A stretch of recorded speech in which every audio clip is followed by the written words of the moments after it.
ಅಡುಗೆ ಮನೆ ರಸಾಯನಶಾಸ್ತ್ರ, ಬಣ್ಣ ಬಣ್ಣದ ಸೂಚಕಗಳು. Chemistry in the kitchen, colourful indicators.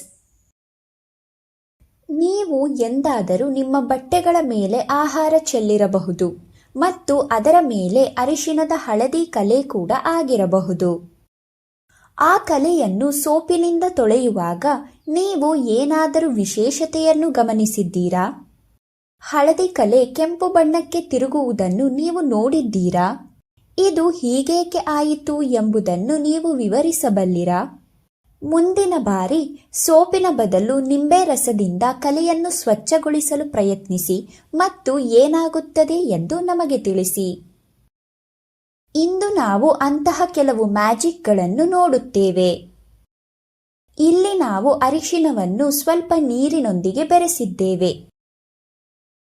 ನಾವು ಈ ಅರಿಶಿನ ನೀರನ್ನು ಸ್ವಲ್ಪ ಪ್ರಮಾಣದಲ್ಲಿ ಬಣ್ಣರಹಿತ ದ್ರವಕ್ಕೆ ಸೇರಿಸುತ್ತೇವೆ.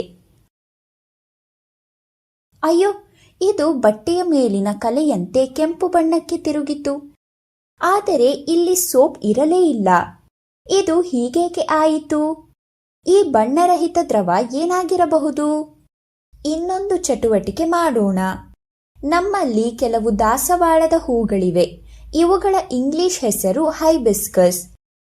ನಾವು 10ರಿಂದ 12 ದಾಸವಾಳದ ದಳಗಳನ್ನು ಪುಡಿ ಮಾಡಿ ಸ್ವಲ್ಪ ನೀರಿನಲ್ಲಿ ಕುದಿಸುತ್ತೇವೆ. ನಂತರ ನಾವು ಆ ನೀರನ್ನು ತಣ್ಣಗಾಗಿಸಿ ಸೋಸುತ್ತೇವೆ. ಈ ನೀರನ್ನು ನಾವು ನಮ್ಮ ಪ್ರಯೋಗದಲ್ಲಿ ಬಳಸುತ್ತೇವೆ. ನಮ್ಮ ಬಳಿ 5 ದ್ರವಗಳಿವೆ: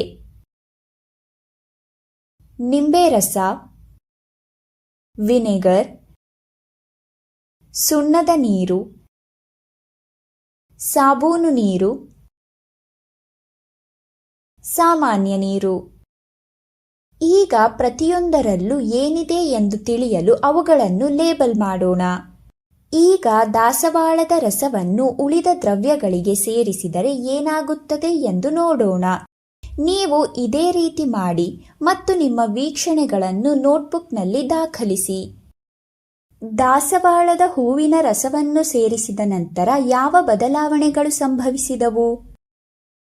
ನಿಂಬೆ ರಸ ಮತ್ತು ವಿನೆಗರ್ನಲ್ಲಿ ದಾಸವಾಳದ ರಸವು ಗಾಢ ಕೆಂಪು ಬಣ್ಣಕ್ಕೆ ತಿರುಗುವುದನ್ನು ನೀವು ಗಮನಿಸಿರಬಹುದು. ಸಾಮಾನ್ಯ ನೀರಿನಲ್ಲಿ ಅದರ ಬಣ್ಣ ಬದಲಾಗದೆ ಉಳಿಯಿತು. ಆದರೆ ಸುಣ್ಣದ ನೀರು ಮತ್ತು ಸಾಬೂನು ನೀರಿನಲ್ಲಿ ಅದು ಹಸಿರು ಬಣ್ಣಕ್ಕೆ ತಿರುಗಿತು. ಇದು ಮ್ಯಾಜಿಕ್ ಅಲ್ಲವೇ? ಇದು ರಸಾಯನಶಾಸ್ತ್ರ ಮತ್ತು ನೀವು ಈಗಷ್ಟೇ ಒಂದು ಪ್ರಯೋಗ ಮಾಡಿದ್ದೀರಿ. ಬನ್ನಿ, ಈಗ ಏನಾಗಿರಬಹುದು ಎಂದು ಯೋಚಿಸೋಣ. ದಾಸವಾಳದ ರಸದಲ್ಲಿರುವ ಒಂದು ಪದಾರ್ಥ ನಿಂಬೆ ರಸ, ವಿನೆಗರ್, ಸುಣ್ಣದ ನೀರು ಮತ್ತು ಸೋಪಿನೊಂದಿಗೆ ಪ್ರತಿಕ್ರಿಯಿಸಿ ಅವುಗಳ ಬಣ್ಣವನ್ನು ಬದಲಾಯಿಸಿತು. ಈ 5 ದ್ರವಗಳಿಗೂ ದಾಸವಾಳದ ರಸವನ್ನು ಸೇರಿಸಿದ್ದೆವು. ಇದರಿಂದ ಎಲ್ಲಾ ದ್ರವಗಳು ವಿಭಿನ್ನ ಗುಣಗಳನ್ನು ಹೊಂದಿವೆ ಎಂದು ನಾವು ತೀರ್ಮಾನಿಸಬಹುದು. ಅದಕ್ಕಾಗಿಯೇ ನಾವು ಬೇರೆ ಬೇರೆ ಬಣ್ಣಗಳನ್ನು ನೋಡುತ್ತೇವೆ. ಅರಿಶಿನ ನೀರಿನಲ್ಲೂ ಇದೇ ರೀತಿಯ ಪರಿಣಾಮ ಕಾಣಬಹುದು. ಕೆಲವು ವಸ್ತುಗಳು ಬೇರೆ ಬೇರೆ ವಸ್ತುಗಳೊಂದಿಗೆ ಪ್ರತಿಕ್ರಿಯಿಸಿದಾಗ ಅವುಗಳ ಬಣ್ಣ ಬದಲಾಗುತ್ತದೆ. ನಾವು ಅವುಗಳನ್ನು ಸೂಚಕಗಳು ಎಂದು ಕರೆಯುತ್ತೇವೆ. ಹೆಸರೇ ಸೂಚಿಸುವಂತೆ ಸೂಚಕಗಳು ಅವು ಪ್ರತಿಕ್ರಿಯಿಸುವ ವಸ್ತುವಿನ ಗುಣಲಕ್ಷಣಗಳು ಯಾವುವು ಎಂಬುದನ್ನು ನಮಗೆ ತಿಳಿಸುತ್ತವೆ. ಹಾಗಾದರೆ ಈ ಚಟುವಟಿಕೆಯಲ್ಲಿ ಸೂಚಕ ಯಾವುದು ಎಂದು ನೀವು ಹೇಳಬಲ್ಲಿರಾ? ಸರಿಯಾದ ಉತ್ತರ ದಾಸವಾಳದ ರಸ. ಅರಿಶಿನ ಮತ್ತು ದಾಸವಾಳದ ರಸದಂತೆ ಬೀಟ್ರೂಟ್ ಮತ್ತು ಕೆಂಪು ಎಲೆಕೋಸು ರಸದಂತಹ ಇತರ ಅನೇಕ ಸಸ್ಯ, ಹಣ್ಣು, ಹೂವು ಮತ್ತು ತರಕಾರಿ ರಸಗಳನ್ನೂ ಸಹ ಸೂಚಕಗಳಾಗಿ ಬಳಸಲಾಗುತ್ತದೆ.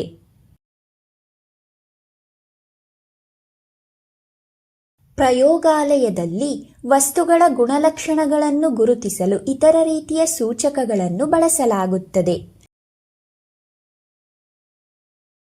ಲಿಟ್ಮಸ್ ದ್ರಾವಣವು ರಸಾಯನಶಾಸ್ತ್ರ ಪ್ರಯೋಗಾಲಯದಲ್ಲಿ ಬಳಸುವ ಒಂದು ಸೂಚಕವಾಗಿದೆ.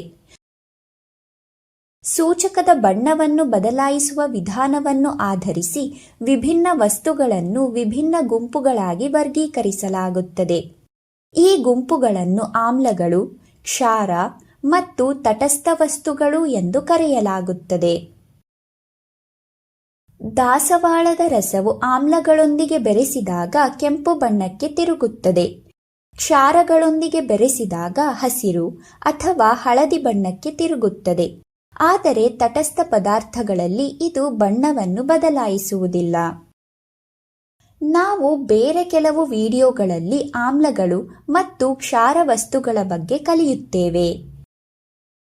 ಈಗ ನಿಮಗಾಗಿ ಕೆಲವು ಮೋಜಿನ ಕೆಲಸಗಳು. ನಾವು ದಾಸವಾಳದ ನೀರಿನೊಂದಿಗೆ ಬಳಸಿದ 5 ದ್ರವಗಳನ್ನು ಅರಿಶಿನ ನೀರಿನೊಂದಿಗೆ ಬೆರೆಸಿ ಏನಾಗುತ್ತದೆ ಎಂದು ನೋಡಿ. ನಿಮ್ಮ ವೀಕ್ಷಣೆಗಳನ್ನು ದಾಖಲಿಸಿ. ಬೀಟ್ರೂಟ್ ಮತ್ತು ಕೆಂಪು ಎಲೆಕೋಸು ರಸದೊಂದಿಗೆ ಈ ಚಟುವಟಿಕೆಯನ್ನು ಮಾಡಿ. ನೀವು ಇದನ್ನು ಬೀಟ್ರೂಟ್ನ ಸಣ್ಣ ಸಣ್ಣ ತುಂಡುಗಳನ್ನು ಸ್ವಲ್ಪ ನೀರಿನಲ್ಲಿ ಕುದಿಸಿ ಮಾಡಬಹುದು. ನೀರನ್ನು ತಣ್ಣಗಾಗಲು ಬಿಡಿ. ಅದನ್ನು ಸೋಸಿ ಮತ್ತು ಇದನ್ನು ಸೂಚಕವಾಗಿ ಬಳಸಿ. ಕೆಂಪು ಎಲೆಕೋಸು ಸೂಚಕವನ್ನು ಇದೇ ರೀತಿಯಲ್ಲಿ ಮಾಡಿ. ಅಂತಿಮವಾಗಿ ದ್ರವವು ಒಂದು ಬದಿಯ ಕಾಲಂನಲ್ಲಿ ಮತ್ತು ಸೂಚಕವು ಇನ್ನೊಂದು ಬದಿಯ ಕಾಲಂನಲ್ಲಿ ಇರುವಂತೆ ಕೋಷ್ಟಕವನ್ನು ರಚಿಸಿ. ಈ ಕೋಷ್ಟಕದಲ್ಲಿ ನೀವು ಗಮನಿಸಿದ ಬಣ್ಣದ ಬದಲಾವಣೆಗಳನ್ನು ದಾಖಲಿಸಿ. ಈ ಕೋಷ್ಟಕದಲ್ಲಿ ನಾವು ಖಾಲಿ ಜಾಗಗಳನ್ನು ಬಿಟ್ಟಿದ್ದೇವೆ. ನೀವು ನಿಮ್ಮ ಅವಲೋಕನಗಳ ಆಧಾರದ ಮೇಲೆ ಅವುಗಳನ್ನು ಭರ್ತಿ ಮಾಡಿ. ನಿಮ್ಮ ಸ್ನೇಹಿತರೊಂದಿಗೆ ಸಹ ಚರ್ಚಿಸಿ. ನಿಮ್ಮ ಮನೆಯಲ್ಲಿರುವ ಇತರ ದ್ರವಗಳ ಮೇಲೆ ಈ ಸೂಚಕಗಳನ್ನು ಬಳಸಲು ಪ್ರಯತ್ನಿಸಿ ಮತ್ತು ಫಲಿತಾಂಶಗಳನ್ನು ನೋಡಿ. ಯಾವ ವಸ್ತುಗಳು ಆಮ್ಲಗಳು, ಕ್ಷಾರಗಳು ಮತ್ತು ತಟಸ್ಥವಾಗಿವೆ ಎಂಬುದನ್ನು ನೀವು ಗುರುತಿಸಬಲ್ಲಿರಾ?